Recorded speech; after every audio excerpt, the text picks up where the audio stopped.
We are live. Another Yes, edition sir. with you, Rob Ford and Andre Peterson, the OGs, if you will. But that's okay. Dr. Dre in the house. Man, Rob Ford in the house takes us back, man. We got to do a couple of shout outs as always. Shout out to our guy, our co-host, Gary Schaefer. Happy birthday. He's celebrating his birthday.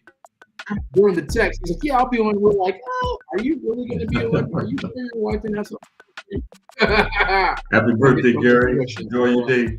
What are you eating? Yeah, and JQ, apparently he is a very highly sought after guy. So again, he's staying busy with this thing, man. So again, that's why he can't going on. But it's all good. Rob, how are you feeling this evening, sir? Man, doing great, man. Doing great. Ready to get this show started. We got a lot of madness. You got college basketball madness. You got NFL free agency madness. So it's March Madness, man. So we got a lot to talk about. It is madness. Let's have some fun. We're gonna dive into a couple of things too. Don't forget, there's a couple ways you can reach out to us. You can follow us on a couple of different avenues, and we're so excited again to chat with you. First and foremost, we always love Twitter or X, as we say. Again, follow us on that platform. The easiest way to follow us is at the number 12 THMAN Sports. You have some fun with that.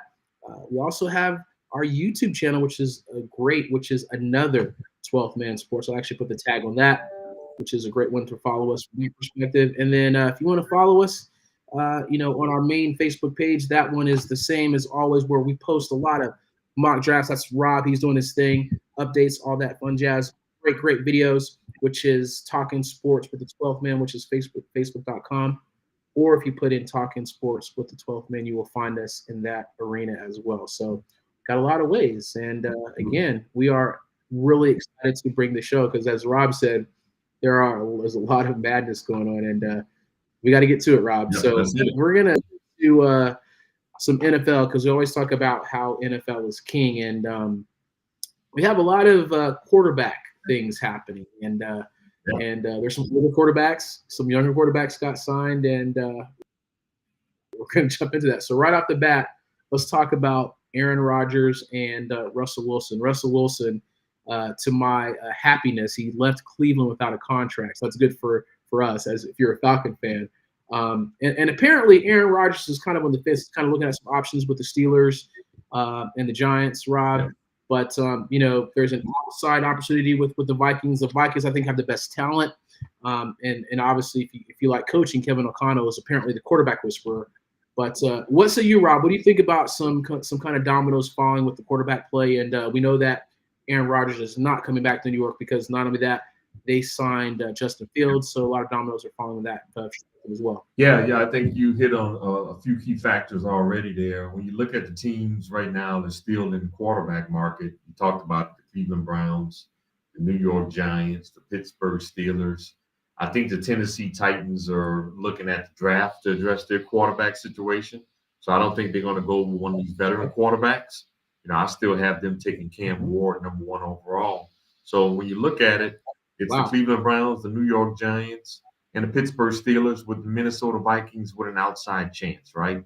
And if you look at Aaron Rodgers, if you're Aaron Rodgers, you either want to go to Pittsburgh or Minnesota. I mean, I can't imagine. I know Cleveland is not in the Aaron Rodgers market at this time. I think the Giants, I know the Steelers reportedly have made him an offer already, right? If you go to the Steelers, you got George Pickens and you have DK Metcalf, right? So you have some weapons. You got a pretty good backfield, decent offensive line. If you go to Minnesota, you got Justin Jefferson, arguably one of the top 2 receivers in the league, right? And you also have the other receiver who's a second-year player going into his 3rd year, coming off this year. Yeah, and is it Addison? Yeah, Jordan Addison from USC, right? So I mean, I would say if you're Aaron Rodgers, I would think the Giants are out, and you got to consider Pittsburgh or Minnesota here, right? I would think Minnesota is the favorite. And when you look at the Vikings, it all is going to come down to how do you feel about J.J. McCarthy? Is he ready? Is he going to be ready in year 2, right? You drafted him number 10 overall, so you expect him to be a starter at some point in his career. And usually, you draft somebody that high, you want them to be a starter by year two, maybe year three, Yeah. definitely by year two, right? So I think it all depends on what the Vikings, how they feel in the building there. But I would say Aaron Rodgers, in my opinion, is outside chance for Minnesota. But I would think Pittsburgh is the favorite right now. Yeah, you made it some good points. I don't want to slight the Giants because, again, we'll talk about how they're pretty much inviting everybody. You have Russell Wilson's going to visit them, Joe Flacco. The Giants do have Malik Neighbors, Rob, so that's not a slouch at wide receiver, So they signed Darius Slay in, another good wide receiver. But it does feel like the Giants are being extremely thorough in this search, right? So, Yeah. And like you said, the Steelers do have – that's a pretty dynamic wide receiver core with Metcalf and Pickens. That's great. But you got Jefferson. So, and the Vikings, they're ready to go. Brian Flores didn't take any offers. He's coming back for the defense coordinator, as we talked about that. So the Vikings do have, I think, the best team. Yeah. But again, is McCarthy ready? That's the question that you're going to ask, right? And then, maybe you sign a quarterback saying, he's a bridge guy. If that's what you're looking at, you need somebody to get you over the hump, and then, they're not going to get his feelings hurt. They're ready to kind of turn the keys over to McCarthy. So that's kind of an interesting situation too, right? You mentioned the Vikings. What do you think? How does the NFL? Yeah, go ahead. How does the rest of the NFL let the Vikings sign Jonathan Allen and Jason Hargrove, defensive tackles? Right. I mean, they are a big winner in free agency just by those two additions alone. I mean, you get Jonathan Allen and Javon Hargrove to stuff up the middle of that defense, right? And Brian Flores is already one of the best defensive coordinators in the league. They already had one of the best defenses in the league last year. And the rest of the NFL let them get Jonathan Allen and Javon Hargrove. I mean, look out. I mean, if they get good quarterback play, I mean, you touched on it. I mean, if you get good quarterback play, Minnesota's right there in the business of possibly compete for a Super Bowl. I mean, there's no doubt about it, right? Yeah. Now, look, Aaron Rodgers is 41 years old. He did play better toward the end of the season. There's a lot of drama that comes with Aaron Rodgers, right? There's a lot of this prima donna foolishness and things of that nature with Aaron Rodgers and going into the darkness and all of that kind of stuff, right? And so you gotta think about that too, right? Is it better for you to just start fresh with your rookie? I mean, when your second-year quarterback who you invested the top 10 pick in, J.J. McCarthy, or you want to be bothered with the foolishness from Aaron Rodgers, right? So you got to think about it. Got to put up with, it's kind of like you're picking the best of that too, man. So, again, you're going with an unknown with McCarthy. Obviously, we're gonna hit that. We're gonna beat that dead horse talking about how Kevin O'Connell, how he's definitely been the quarterback whisperer, right? So, but you're hoping to strike, again. Strike lightning in a bottle. If you get something, if he plays like, there's no one's going to play like Jaden Daniels, right? But again, if he plays even as great as that, that's another situation. But the Vikings seem to be making sure that they solidify that defense and make the defense strong. You have a good running game, just allow McCarthy not to make mistakes. Like you said, the Vikings are on the path to the Super Bowl if they make those moves. But all you need is a quarterback now. You need a good quarterback. Who's the guy? Yeah. You're going to need a good quarterback. That's it. Then you talk about Russell Wilson. I guess he's out in Pittsburgh. Yeah, go ahead. If you offer Aaron Rodgers a quarterback, does Russell Wilson even entertain Pittsburgh right now? He's like sloppy seconds or third at this point, right? The Steelers' first choice was Justin Fields, right? He goes to the Jets. Now their second choice is Aaron Rodgers. Now, if they list out on Aaron Rodgers, then Russell Wilson is out. Sloppy thirds at this point, right? And so not even seconds, sloppy thirds. Yeah, really. So you got to think if you're Russell Wilson at this point, I mean, you got to envision him in either Cleveland or the Giants right now, right? And I heard somebody say, nobody wants to see Sierra in Cleveland, right? But I was, I made the comment, it's not like Pittsburgh is a glamorous city either, right? And she was in Pittsburgh. It's not like Denver is a glamorous city. She was in Denver. It's not like Seattle is a glamorous city. She was in Seattle, right? So, maybe the Giants be that glamorous city for Sierra and Russell Wilson, right? But yeah, we don't want to see Sierra in Cleveland. It wasn't about Russell. Our apologies. Our apologies to we're not saying that they're like the armpit of America. We're not saying that at all. That comes across wrong. But again, we're just thinking of some options too. But we just don't know if Sierra is gonna take that. Yeah. But And another thing about Rob, yeah, it does. Yeah, no, I was going to say another thing about Cleveland and the Giants. Cleveland's got number 2 pick in the draft. Giants got number 3 pick in the draft too, right? So if you miss out on a veteran quarterback, you still can entertain Shedeur Sanders, right? And there's some talk about him sliding in the draft. I still got him as a top 10 pick for the time being. Yeah. But there's always that option as well if you miss out on one of these veteran quarterbacks.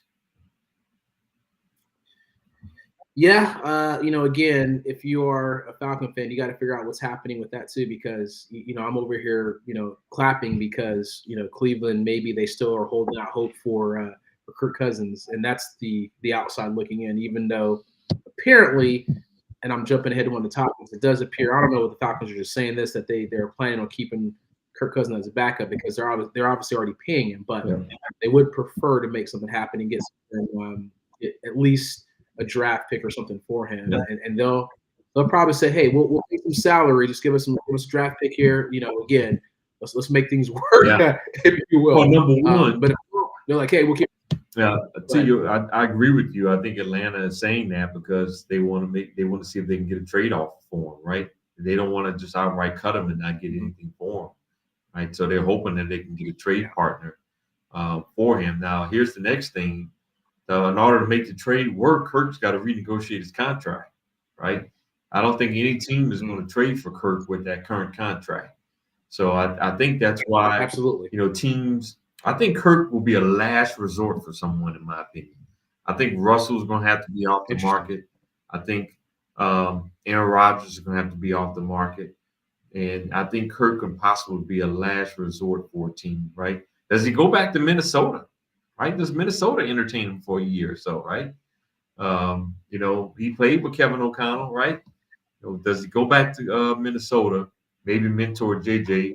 That would be crazy. Then again, that might not be what Kirk wants to go to, right? He had a young quarterback over his shoulder this past year with Michael Penix. Maybe that's not a situation Kirk wants to go to with another young quarterback behind him either. I don't know if you saw, you probably paid attention to it, but during the last game, there was a lot of him just, hey, man, a lot of hugging. Hey, man, we miss you, man. Justin Jefferson, a lot of the staff. I'm not saying, never say never, but I am going to say that it is interesting that is an option, right? So if you're like, yo, hey, man, no spilt milk, let's come back with open arms. I wonder what would happen to all the Viking fans. They would probably lose their ish if that happened. They're like, what? Kirk coming back? But you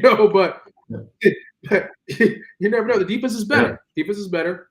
Well, Aaron Jones talked about excuse me there. So it's like it's right. It's there. You don't got to be Superman, Kirk. You just got to just do just enough. The defense will be strong enough. So that would be the most ironic to ever happen if that actually happened. Just out of nowhere. Most Vikings fans thought they were either going to have Darnold and McCarthy back next year or McCarthy and Daniel Jones. They've actually lost Darnold and Daniel Jones. So most Vikings fans thought they would have 2 of the 3 back, right? And so it looks like they're only going to have McCarthy back and maybe someone else, right? I don't think anybody in the world can probably name who's the other quarterback on the Minnesota Vikings roster right now. No one can. Yeah, I was going to say the same thing. I was going to look it up because, I'm thinking, is it Bridgewater? I don't even know where it's at, man. It's so funny, man. So, Daniel Jones goes to the Colts right now, which is an interesting move. He wants to play. I do want to see Rob, I don't think Kevin O'Connell wants to, unless, again, something is crazy. You got, I think Brett Ripken is a backup guy, I believe. That's it. That's who it is, Brett Ripken. I don't know if you want to bet your job on JJ McCarthy, man. That's a lot. You got to get another quarterback in that building. Mm-hmm. If I'm a betting man, I do think that Aaron Rodgers is going to sign with the Steelers, even though he's playing games. I think Russell Wilson's going to go to the Giants. good word on the street was him and Mike Tomlin had an interesting breakup with their relationship. So that's where I think that's the X coming in.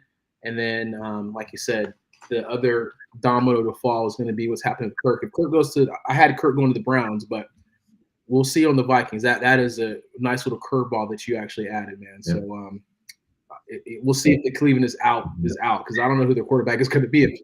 If I don't know if you're going for Kenny Pickett. I don't know if that's the dude, man. That's an interesting situation. Yep. Let's talk about Cooper Kupp here, and there's about 5 teams that looks like they're interested in Cooper Kupp. Believe it or not, Rob. Right now, just I know Naj sent me a text about them how he was criminal what's happening to Cooper Kupp, but let's talk about his and where do you think he's going to end up at this juncture, sir? Yeah, I think a few teams to me are interested when it comes to Cooper Kupp. One of them is the Chiefs, believe it or not, right? I don't know if the Chiefs are interested, but I can see the Chiefs needing some more help on the perimeter. Now, Cooper Kupp is not the player he was 3 years ago, right? So let's just be clear. Can he still help a team? Absolutely, right? Can he help the team as a second or third receiver, in the slot and things of that nature? I think he can still help a team, but he's not the superstar wide receiver he was 3 years ago. He's not that player anymore. But I can see a team like helping the Chiefs. I can see him helping a team like the Bills, right? The Bills are another team who we talk about. They don't really have a lot of weapons on the perimeter. They got a couple of good tight ends. James Cook came alive at the running back position, right? But they don't really have a lot of great receivers. So I can see the Bills. Another team that I hear is interested is the Jacksonville Jaguars. Give Trevor Lawrence some help in that offense. And believe it or not, reportedly, my Saints are actually possibly interested in him, right? When you look at the Saints this past year with the injuries that they had at the receiver position and Rashid Shaheed, and of course, concussion guy, we got to figure out a way to keep him from getting concussions, right?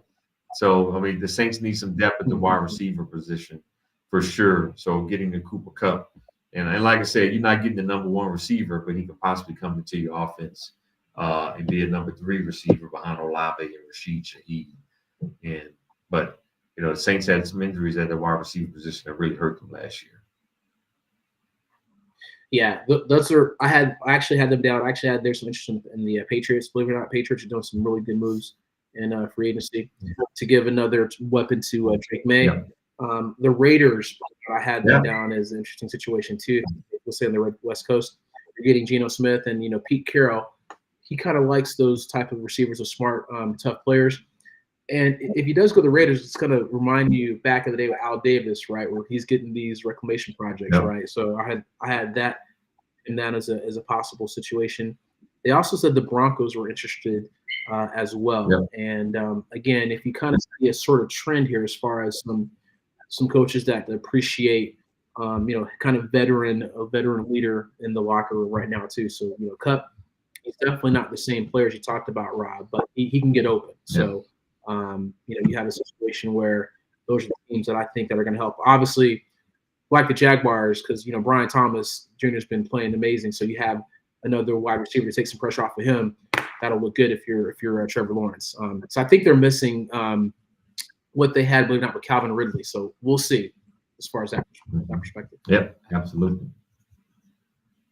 Mekhi Beckham, we can go that. And let's kind of talk about this, right? Because I know I wanted to keep it with Stephon Diggs and the wide receiver here, but this is an interesting move. So you had, he was kind of a first-round pick for the Jets, play tackle. They move him on the inside, and he, becomes a better player. So free agent, Rob, does he re-sign with the Eagles, or what do you think happens with him as far as what's happening for Mekhi?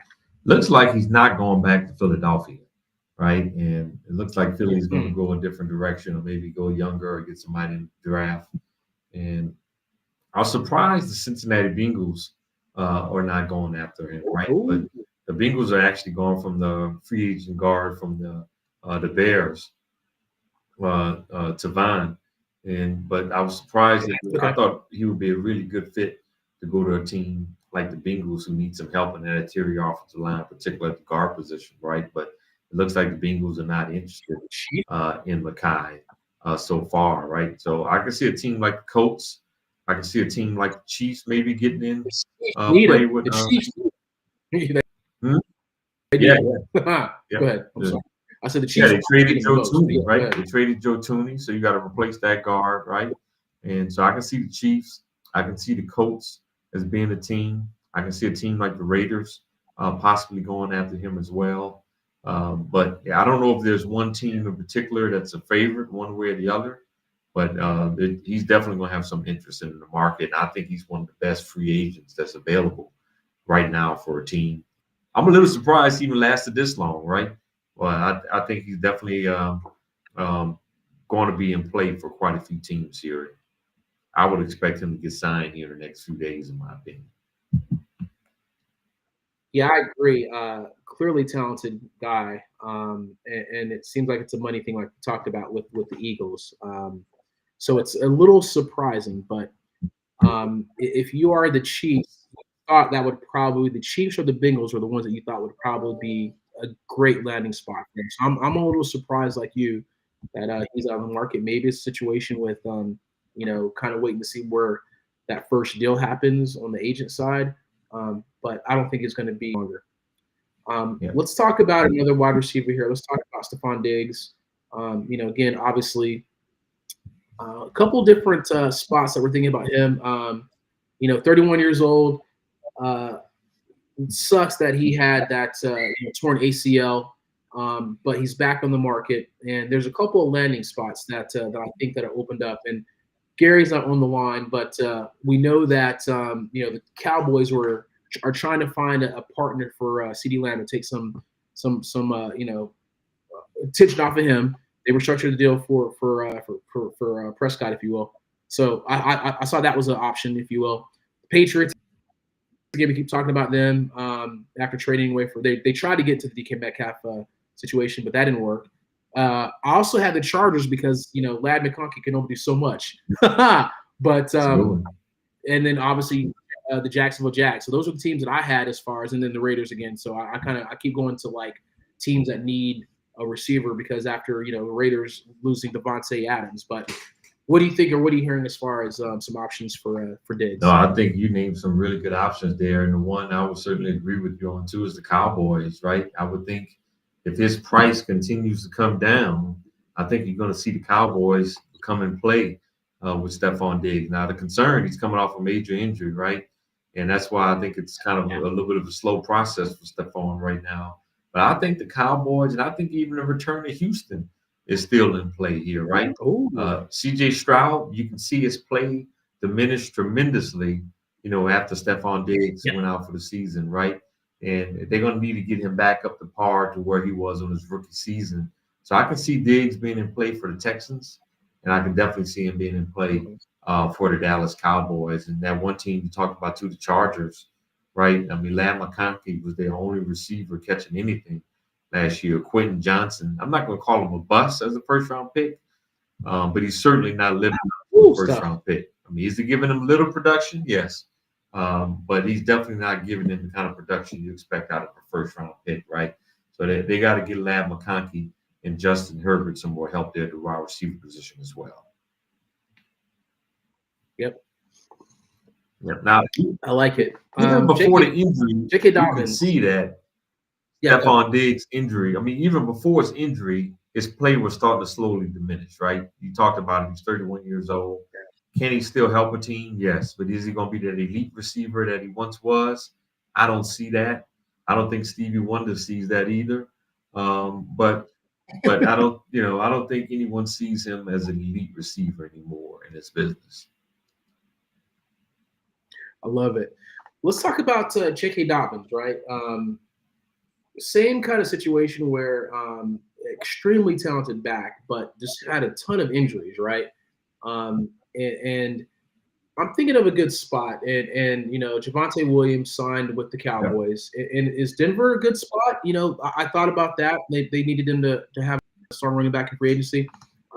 Him obviously going back to going to the Raiders because they still can use another back. They got Zamir White. and they got McCormick. I want to say that's the guy. But again, do they get Ashon Gentry in the draft? Right? There's a situation, or I know you have the Raiders continuously drafting, moving up to get Shedeur Sanders. So there's a couple options. I don't know if the Browns are an outside choice, if you will, but those are the kind of ones that I thought about. And then kind of a dark horse may be the Chicago Bears, but that's kind of just me on the outside. Yep. No, I think you some good teams there. The Broncos definitely is intriguing. Even though the Cowboys signed Javonte Williams, I wouldn't leave J.K. Dobbins out of the Cowboys realm, right? In this day and age, you need a couple of good running backs, right? And the Cowboys lost Rico Dowdle to the Carolina Panthers. And I thought Dowdle was coming on really strong there at the end of the year, right? And so I think you still need that 1-2 punch at the running back position. I could see him going to the Raiders. I can see him going to the Cowboys. I think the Broncos will be in play. I think going back to the Chargers is even in play, right? Because Jim Harbaugh, he likes to run the football, right? And so he's going to like a stack of running backs. I don't think he's out of question to go back to the Chargers either. Okay. So we got another couple moves here. We talked about what happened to DeMarcus Lawrence, the Cowboys losing him. Is Devontae Fowler an option for the Cowboys? I don't think so. I actually kind of think he's going to go back to the Commanders, believe it or not. Right? It's kind of strange that they haven't gotten that deal done all of this time.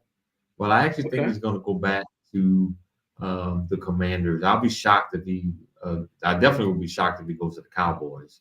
But I kind of see him in play to kind of go back to the Commanders, in my opinion. Okay. We're going to talk since JQ's on the line. Maybe the Lions. Maybe the Lions, too, with Dante Fowler. I thought about that, too. I am kind of curious how Aiden Hutchinson is recovering. They've made a lot of inquiries about a lot of, they don't want to put too much pressure on that recovery. I know he's a young guy, so I can see that actually happening, too. I'm curious if the Lions are going to drop, and they have their opportunity. So you're losing a couple of coaches, with Ben Johnson and Aaron Glenn. I do wonder if it's going to affect the Lions, but we don't have JQ. They still got the Johnny and Joes, though. I wouldn't count Detroit out. They still got the Johnny. No one's counting them out. I'm just saying, you are going to have you may take a slight step back because you are losing some good coordinators. So let's not kid ourselves from that perspective. But again, it is proven. You prove it right now. Let's talk about what's happening. What do you think as far as, and we'll get to the mock draft, DK Metcalf going to the Steelers. What do you want to talk about this one? Well, I mean, that's a huge addition for the Pittsburgh Steelers, right? They're a team that usually don't go for these kind of big home run swings, right? They traded the second-round pick to get DK Metcalf. And normally they're a team that usually try to build through the draft and pick up mid-level kind of free agents, right? But they swung for the fences to go out and get DK Metcalf, right? And I think what they're telling their fan base, hey, we want to win now. And that's a competitive division. You got the Baltimore Ravens. The Cincinnati Bengals are knocking on that door with Joe Burrow, Jamar Chase, right? I mean, that's a real competitive division that they're in. So they're going to have to swing for the fences. Obviously, the quarterback position is not taken care of unless you think Mason Rudolph is your guy. You just signed him to a 2-year deal. But that was a huge deal for the Pittsburgh Steelers to go out and making that kind of acquisition. It's not something you normally see from that organization. But hey, if George Pickens is in the right mindset, which he usually is not in the right mindset, but if he ever comes back to the right mindset, man, that wide receiver is so talented with Pickens and DK Metcalf, right? I mean, that's going to be one of the best in the league if they can get George Pickens in the right mindset and playing up this potential because he's ultra talented. 100% agree. The thing that I want to definitely harp on is we talk about teams of perfect fits, and you have a physical wide receiver like DK Metcalf going to the Steelers. They're going to love that. He just brings, that dude is a beast, right? Mm-hmm. So you bring him into the Steelers situation, he has no problem. You need me to block that safety? I got you. You need me to block that linebacker? I got you. So just having that type of physicality, again, it's almost like a perfect fit. Same thing. I just think of these physical teams like the Ravens, these would be some good players for that too. But again, if the key word is if with George Pickens gets his head on straight. And Pittsburgh's had a lot of knuckleheads, Antonio Brown, and you do give some credit to the locker room as far as Mike Tomlin, but like you got to get that quarterback, situation. And I don't know if you want to add Aaron Rodgers to that, but we'll see. I don't know, Rob. I'm kind of curious, to say the least. Let's talk about your mock draft, man. Again, go to our Talking Sports 12 man page. Rob posted mock draft. I know he posted some NBA, but we'll talk about the NFL mock draft at this time. So, Rob, the floor is yours again, my guy. Yeah, and to our listeners and viewers, just to let this latest mock draft was kind of done before some of the free agent moves. So I'll have another updated one probably this weekend that will be posted. Considering some of the free agent moves that's kind of taking place. Still got Cam Ward going number 1 at Tennessee. Tennessee is kind of quiet. Doesn't look like they're going after any veteran quarterbacks. I think they're set on Cam Ward and maybe developing Will Levis into being a backup or eventually trading him to another team. So I'm still going with Cam Ward, number 1. I got Cleveland going Abdul Carter, edge rusher, Penn State. You're pairing him with Myles Garrett, and then you're going to have a fierce pass rush. Oh, my God. One of the things about the NFL, right? I mean, you can go from worst to first from one year to the next. We've seen it happen several times in the NFL. A lot of these games and these teams are a lot closer than you think in the National Football League. The Cleveland Browns get Abdul Carter and Myles Garrett, those edge rushers, and they can compete on the defensive side of the football. I mean, you're right back in business, right, for being a contending team or competing on a regular basis. They're just 2 years removed from going to the playoffs, so we got to remember that as well about this Cleveland Browns team. Obviously, they need a quarterback, but I got them taking Abdul Carter. The Giants, I'm taking Travis Hunter, right, who I think could be a Pro Bowl corner, and I think a guy that can help you with about 15 to 20 plays offensively, a wide receiver too as well, right? So dual threat guy, possibly can even help you in a return game. Might be the best overall player in this draft. I got him going number 3 to the Giants. Now, as I mentioned, this mock was done before free agency on Monday. So I had the Jets trading up to 4 to draft Shedeur Sanders. I don't know if I feel as confident about that now with them getting Justin Fields now. Jacksonville, Armand Membo, offensive tackle from Missouri. He's one of the fastest risers in the draft right now. You saw him run a hell of a 40 at the combine. He was yelling and screaming as he was running, right? But that video is becoming trending, by the way. But I have him going to number 5 to Jacksonville. I have the Raiders taking Will Campbell, offensive tackle from LSU, who might swing inside because of his arm length, but we'll see. And New England trading down to number 4 to take Shamar Stewart, edge rusher from Texas A&M. Got Carolina taking Mikael Williams, edge rusher from Georgia. I got the Saints taking Jelon Walker, edge from Georgia as well. And the thing about the Saints here, Brandon Staley likes to run a 3-4 defense, right? They just re-signed Chase Young, and you have Carl Granderson. So those are probably your 2 guys that are on the edge. But I feel like you might need, I still would take a chance on the Jalen Carter, right? You move or Carl into the defensive end of the 3-4. Jalen Walker, to me, would be the perfect edge rusher in the 3-4 defense, right? So he's someone that I think you consider as I think that's actually a better defense for him, believe it or not, as an edge rusher. I got the Bears taking Ashton Jeanty, but what a fit that would be for Ben Johnson, right? Offensive line help. We don't want to see that. They were in one of the big we don't want to see that. We don't want to see that. Now look, Caleb Williams has got to get rid of the football, right? And Ben Johnson is sending a message to Caleb, right? Hey, I've invested all this help into the offensive line. You got to get rid of the football. He has a tendency to hold on. Some of it was offensive line last year. Some of it was Caleb. It wasn't all offensive line. He holds on to the football too long, right? But Ben Johnson is sending him a message. I'm investing in the offensive line. You need to get rid of the football. And if you go out and get an Ashton Jeanty here, you get yourself some running back help to go with DeAndre Swift. Rome Odunze is another guy who's got to go and step it up into year 2, right? Didn't have a spectacular rookie year, but he's talented. They're going to need him to go to another level into his second year. And look, they invested in their defense too, right? Dennis Allen, new defensive coordinator, maybe not have had the kind of success as a head coach, but he's definitely had a lot of great success as a defensive coordinator, right? Both in Denver and in New Orleans. So you go out and get a Grady Jarrett. Maybe you could tell me how much Jarrett has left in the tank. But this is a team, if everything falls into place, could be a contender. I got the Falcons taking Matthew Golden, wide receiver from Texas, to give Michael Penix another weapon on offense. And then I go into the second round. I got the Saints taking Josh Connerly Jr., offensive guard from Oregon. Saints may have a left guard position up for grabs. And I got the Falcons taking an edge rusher in the second round. Landon Jackson, edge rusher from Arkansas, was great in the Senior Bowl, had a great combine. He got 6'6", he's got long arms. Actually committed to LSU and transferred to Arkansas. So here's a guy that could be a real sleeper as an edge rusher. Then moving on to the third round, Saints have 2 picks. I got the Saints taking Cam Scatterboo, running back from Arizona State, in the third round to give them some depth at the running back position. And then also I have the Saints taking Harold Fannin Jr., tight end from Bowling Green.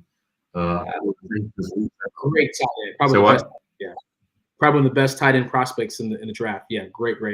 Super talented. The only reason I got him going in the third round because of the level of competition, so there's a little bit of concern there. But definitely a guy that's super talented. Obviously, the Saints just signed Juwan Johnson back to the roster, but I still think they can use some more depth at the tight end position. Taysom Hill's coming off of an injury, and also Foster Moreau's coming off of an injury as well. So they're probably going to need some depth at the tight end position. And then moving on to the fourth round, I got the Saints taking Jacob Parrish, cornerback from Kansas State. I know the Saints just signed Isaac Yiadom at cornerback position to give him some depth, but you can never have enough good corners in this league right now. And I got the Falcons taking Charles Grant, offensive tackle from William and Mary, right? Here's another guy, ultra talented. He's performed well in all of his workouts and everything so far. Just the level of competition is the only reason he's probably going to go here. He could be a steal in the offensive line. And I got the Saints taking Ty Felton, wide receiver from Maryland. I don't think the Saints or the Falcons have – no, the Falcons – you have a fifth-round pick? No, we don't have the fifth-round pick anymore. Yeah. No, we don't have that. That's right. Pick. Yeah. I don't know. We're trying to – Yeah, go ahead. Yeah, neither the Saints nor the Falcons have a fifth-round pick. In the sixth round, I got the Saints getting another corner, Jai Joyner, cornerback from Minnesota. So I did a sixth-round mock this week, not a seventh, but better than last week when I only had 3 rounds. You did good. There's a cornerback, Darian Porter from Ohio State. I like him, 6'4", cornerback. Where do you have him? You have him. Go ahead. Corner from Iowa State. Yeah, Iowa State. That's what I said. Hope did I say Ohio State? I meant to say Iowa State. Yeah. Don't get JQ. I have him going 88 overall to Jacksonville right now. So I got him in the third round. But yeah, very intriguing prospect, just like you mentioned, right? He's got good size. I think he's playing on the outside. I think he's also a guy that can transition to play free safety down the road too. So he's got that kind of size. He's a good tackler as well. He's got good range. So, I mean, we all have him listed as a corner right now, but I can see he transitioning to a free safety role down the road too. Ran a great 40. I think he ran a 4. I thought, did he run a 4.3? I got to verify. When I saw him, I was like, ooh, and he's 6'4". We're like, ooh, who's this guy? Kind of long stride. Now you want to see the tape. But again, it kind of reminds me of those corners that the Eagles used to have, like the Bobby Taylors and stuff like that back in the day. Nnamdi Asomugha, those bigger corners. Yep. So we'll see what happens. Hey, everyone, again, Rob does a great job of posting those drafts. We appreciate you, Rob. I'm not going to give you too much flack, obviously, because I appreciate you. The free agency is kind of like, again, the dust is settling. So we're liking that teams are kind of adding depth. And if you want to say a clear winner in free agency, and it's tough, right? Because, again, you're like, well, this team is a winner. You got to I think we said, the Bears doing some stuff. And just I don't know, if you're, out of are the Seahawks a loser? Are the Raiders winners? I mean, it's always going to be who adds to your squad and stuff like that too. I like what the Patriots did too, but it's just interesting how to call who's a winner and who's a loser whenever we're just kind of in that first part of on paper, right?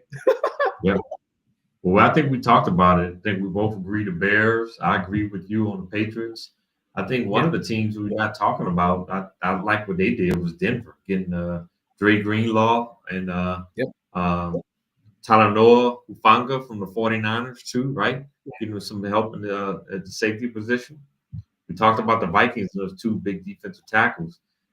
Clearly one of the losers is the 49ers, right? I'm surprised. 49ers losers. Yeah. Yeah, they lost to Debo. They're like rebuild mode. Yeah, that's not a good situation. Yep. Did they get? They signed Mac Jones too, right? So like, yeah, we got Mac Jones. You're like, really? Is that what we going? Is that what we doing? Debo Samuel, Hufanga, who we just talked about, Shavarius Ward, the best corner, Javon Hargrove, Dre Greenlaw. He didn't really play that well. He didn't play that well, but yeah, go ahead. And Brandon Ayuk is supposedly on the trade market, right? So very interesting. Yeah, from trading. Yeah. I was kind of shocked at the Texans too, trading their starting left tackle who protects CJ, trading Laramie Tunsil. That was kind of a shocker to me as well. Yeah, and to a certain extent, you can say Seattle was a loser too, in my opinion.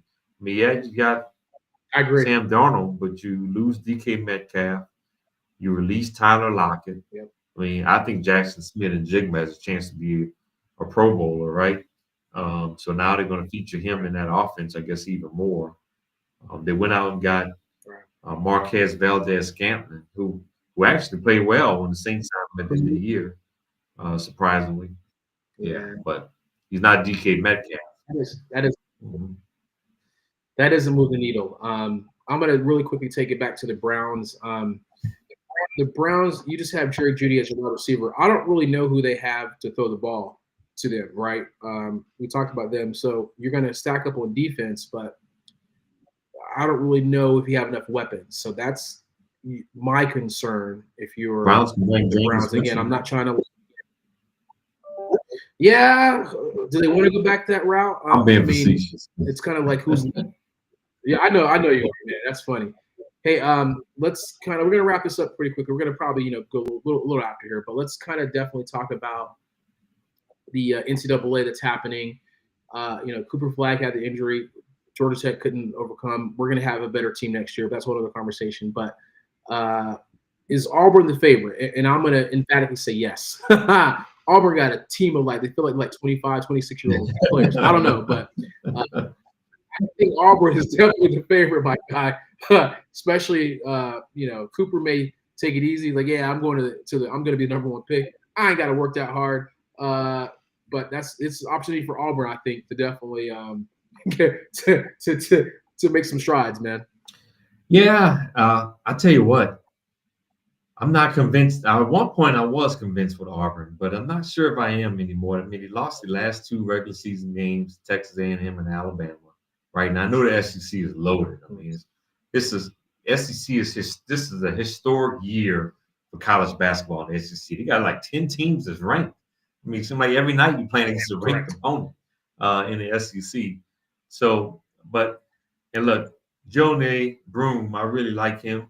I mean, he's not the greatest NBA prospect because his game is below the rim, and we know the NBA's game is above the rim, right? And so he's not the athlete that they're looking for in the NBA.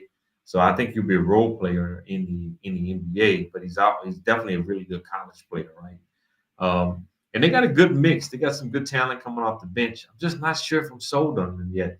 I think as much as I hate Duke, if they're healthy, they're just too talented. And then Cooper Flagg, Khan Knipple, the big center they got from South Sudan, right?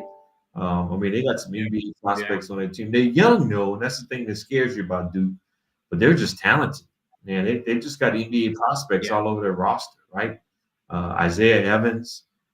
If they're healthy, to me, they're the team, in my opinion, that's going to be the team to beat. Okay. And I don't want to see him win because you know how I feel about Duke. Okay. I don't like him. Yeah. We know how you feel about Duke, and you're a North Carolina guy too. We talk about how they beat North Carolina, or North Carolina beat Wake Forest too. So we talk about that North Carolina, situation, what's happening. So I want to keep an eye on that too, man. So, but my only thing is like, I think Auburn had a little letdown, Yeah. man, and it happens, sometimes. But No, I think it's a team to I watch. still like them. But again, No, I think the what's team to that? watch is Florida. Another good squad. Florida is a I team agree. to watch. I agree. I mean, they play an up and down brand. They defend. They have good depth. They got size as well. To me, they're a team to watch as well. Houston, L.J. Cryer is a heck of a ball player. They play elite defense. Kelvin Sampson is one of the best coaches in college basketball. But I just wonder if they got enough scoring for them to win 6 in a row. Yeah. Right? They seem like they always get to that Elite Eight and then they lose. Yeah, and they'll probably get a 1 seed, but I just wonder if they're good enough to go all the way, right? I think they'll win the Big 12 tournament. I mean, they won the Big 12 regular season title. So I think they got a good chance. I mean, they beat Colorado today. I'm just not convinced. But if Duke is healthy, I think they're the favorites. And to me, the next team I would really strongly consider to make a run would be Florida. Yeah. Florida might be SEC, like you said. Yeah, good. Yeah, Florida might not. Let's talk about the teams. Yeah. So let's talk about the Mountain West. You got New Mexico, Colorado State, Utah State, San Diego State. Who do we think here? Do you think they're going to opportunity, Rod, to kind of make some strides here in the tournament? Well, you got to watch this New Mexico team, man. They are really good. They're the 1 seed in the Mountain West, right? And they got a ton of fans here in Las Vegas for the Mountain West tournament. Man, there's New Mexico Lobo fans everywhere. They call it the Pit West, right? And so they are here. I mean, Donovan Denver. He's a heck of a ball player too, and they could be a surprise team. Now, every year you have these 2 or 3 surprise teams in the tournament. This is a team to watch. This New Mexico team, they are really good, right?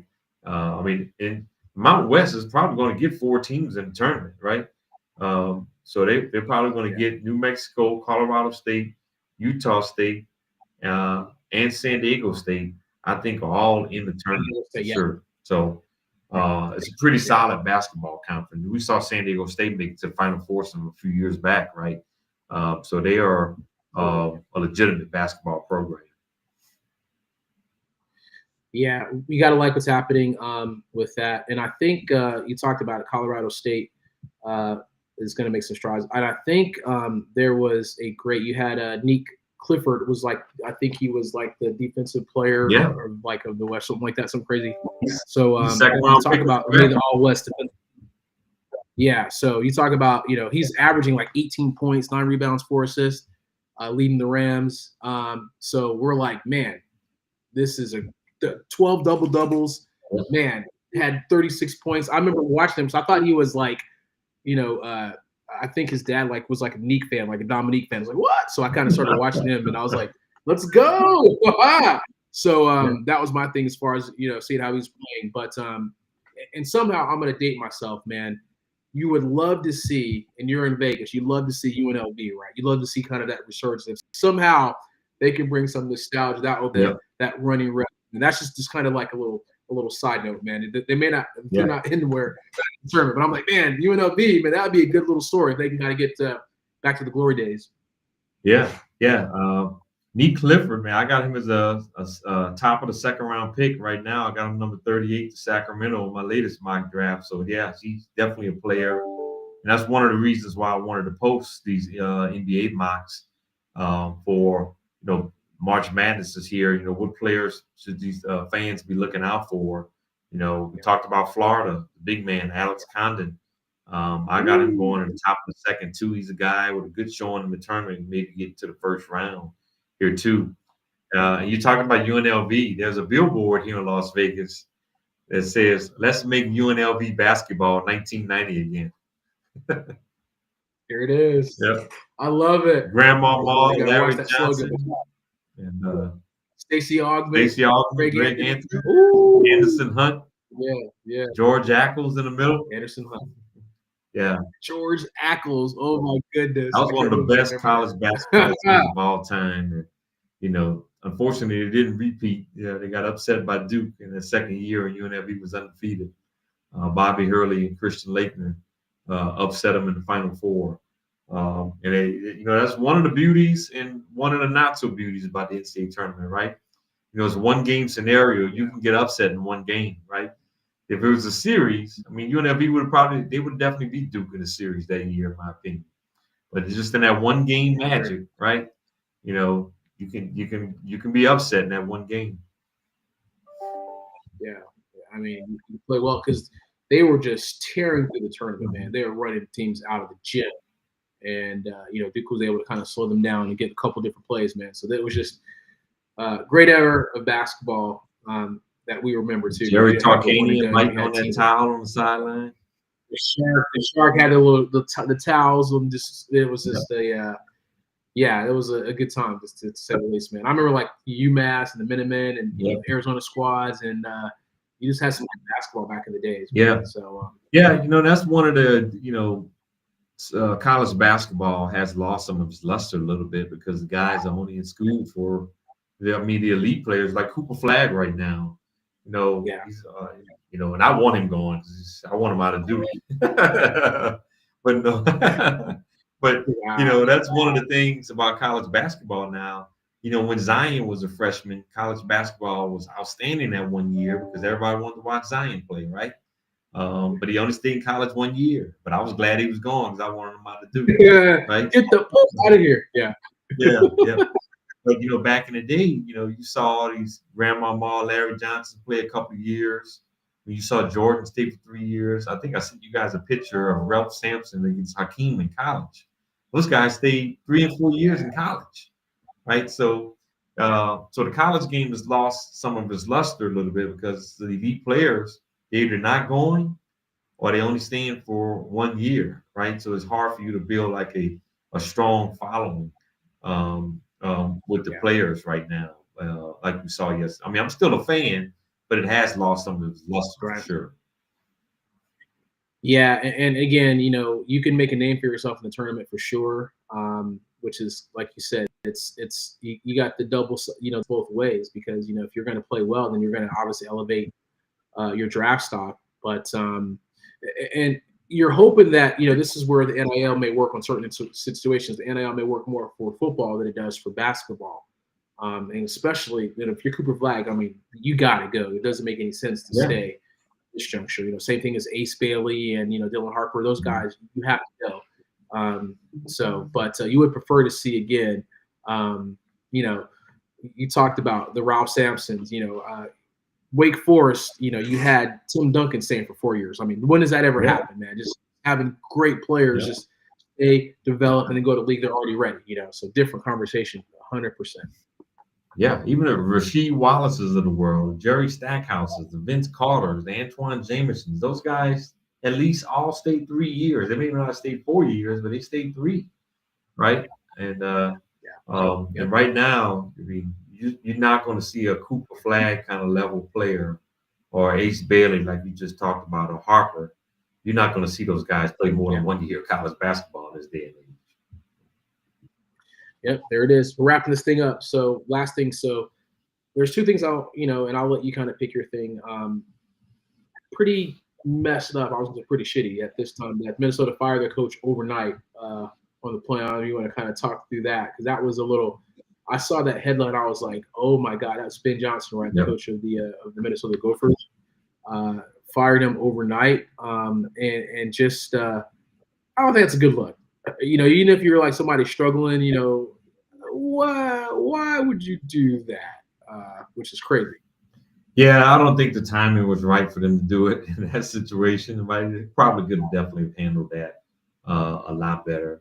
And Minnesota's, I wouldn't say they're not an elite basketball program, but they are a program that at least have been competitive over the years, right?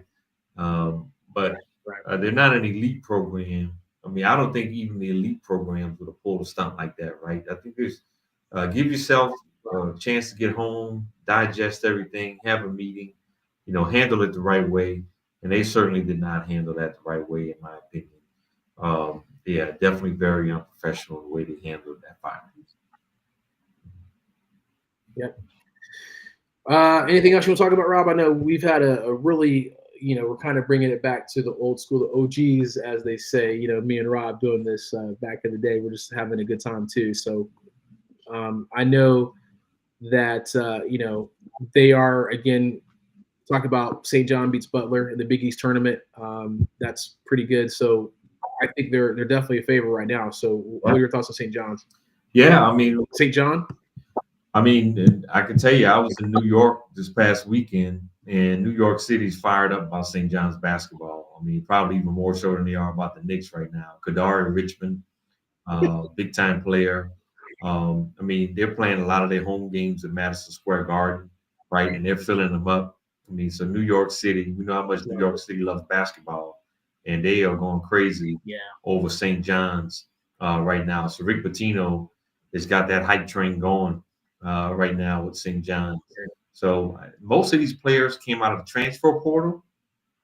I want to see how well Rick Pitino is going to be able to recruit like elite freshmen to come into St. John's.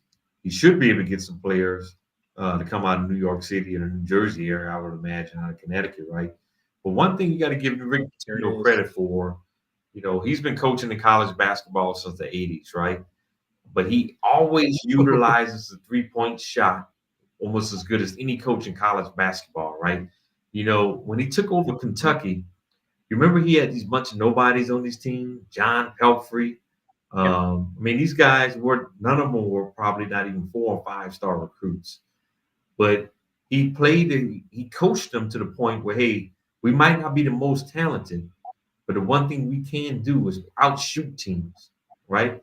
So if we're hitting threes and other teams hitting twos, do the math, right? Yeah, 3-2. Yeah. And so, I mean, that team didn't win a national championship. I mean, but he took that team all the way to the Elite Eight with a bunch of 3- and 2-star recruits, right? He utilizes the three-point shot, even going back to his Providence days when he had Billy Donovan on that team, right? Those guys weren't elite recruits, but Rick Pitino uses the three-point shots as good as any coach in college basketball. Doing the same thing with St. John's. This team is nowhere near as talented as Duke is, right? But they compete, they play defense, and they utilize the three-point shot as well as anybody. And Kadari Richmond is a heck of a transfer acquisition that they were able to get, right? So it's exciting for New York City, and it's exciting for St. John's basketball when you go back to St. John's in the 80s. Bill Winnington, Mark Jackson, Chris Mullen, right? Walter Berry, Malik Sealy. I mean, you had some good players. Let's go. Coming out in that program back in the 80s with Lou Cornaceka in the red sweater, right? And so, yeah, man, go back. We were 10, 11 years old then, right? Telling our age. That was good times. You're like, oh, yeah. Man, that was elite basketball. You think it'd be you think it'd be that simple, Rob, to kind of just, again, get shooters, right? Everyone's looking for shooters, right? And why does Rick Pitino figure that out more than everyone else? Because shooting is, anytime you have shooters, you're always, there's difference. We talked about this last time between a shooter and a scorer, but I'm going to always favor shooting, over anything too. So, again, nice little plug. I'm just going to really quickly talk about Steph Curry. I can't believe he's not that far from hitting 4,000 threes. That's insane, man. You look at that record, man. That's just crazy. A little side note, but talked about it in our chat earlier. I mean, I'm not a Warriors fan, but you got to give Steph his credit, the best shooter in NBA history. Not saying he's the best player in NBA history, but definitely the best shooter for sure in NBA history. And on pace to 2 more threes. We have 4,000 3-pointers made. Definitely the best shooter in the NBA. And that's an insane accomplishment. I don't think everyone's going to touch that right now. Right now, that's going to be a tough thing to get. So, Rob, is there anything else you want to say to get ready to wrap this up? Anything you want to say? Any other topic you want to discuss? I know we're sorry about Garrett Cole getting injured for the for the Yankees. But was there anything you wanted to talk through or talk about or what? Hey, North Carolina, man, we got Duke without Cooper Cup tomorrow. Not Cooper Cup, Cooper Flag. Oh, No Cooper Flag. I know. We know what you meant. We know what you meant, Rob. We know what you meant. You got to beat Duke tomorrow, Carolina. No Cooper Flag. You got to win this game. Look like we might make it to the tournament after all. They're starting to play really good basketball, even though we lost to Duke this past weekend. But things were looking a little shaky. But now they've got on a nice little string here, Carolina. So beat Duke tomorrow. You got a chance to win the tournament. But watch Clemson. I think they're a team to watch now that Duke doesn't have Cooper Flag as far as winning the ACC tournament. So they're a team that's could possibly be a 2-3 seed in the NCAA tournament. Yeah. That's all I have. You guys tuning in again for Thursday. I know we're missing the crew, but we'll try to be back on a regularly scheduled night on Wednesday or Monday. One of the two. That seems to work out best. Stay tuned. Again, happy birthday, Gary. Hope you are enjoying it. Hope you're having fun with JQ. Miss you guys as well. But it was fun to kind of recap. I talked for a lot tonight, so I appreciate me getting my little 2 cents in there too. So sometimes I'm just the point guard dishing out topics to you guys. So that was a fun night. Go ahead and wrap this up, Rob. Oh, yeah. Thank you all for tuning in to another edition. We'll be back next week. Stay tuned. We'll let you know what night we'll be on next week. We look forward to it. We want to hear from y'all from the East Coast to the West Coast. Philadelphia, we want to hear from y'all. Cleveland, we want to hear from y'all. Cleveland, 2 15-game winning streaks in one season. Cleveland Cavs. I think this team is for real. They got a chance, right? Obviously, the Celtics are healthy. I think they're still favorites. But if Boston doesn't have Kristaps Porzingis and Cleveland is healthy, hey, I'm picking the Cavs to go to the finals. And I hope they go to the finals. Let's go. Sure. So I want to hear from Cleveland, and we want to hear from Boston on next week. We want to hear from Golden State fans, right? They're getting Jonathan Kuminga back, right? I think that's a huge addition to make this Golden State team scary down the stretch, right? And OKC, big-time road win over Boston on last night. They were for real. And I think OKC and Cleveland are both intriguing stories, even though I'm sure most fans would probably want to see Boston and the Lakers or Boston and Golden State in the finals. So we'll see. I don't want to see Boston. I don't want to see Boston. I don't want to see that. What's the new blood? Let's go.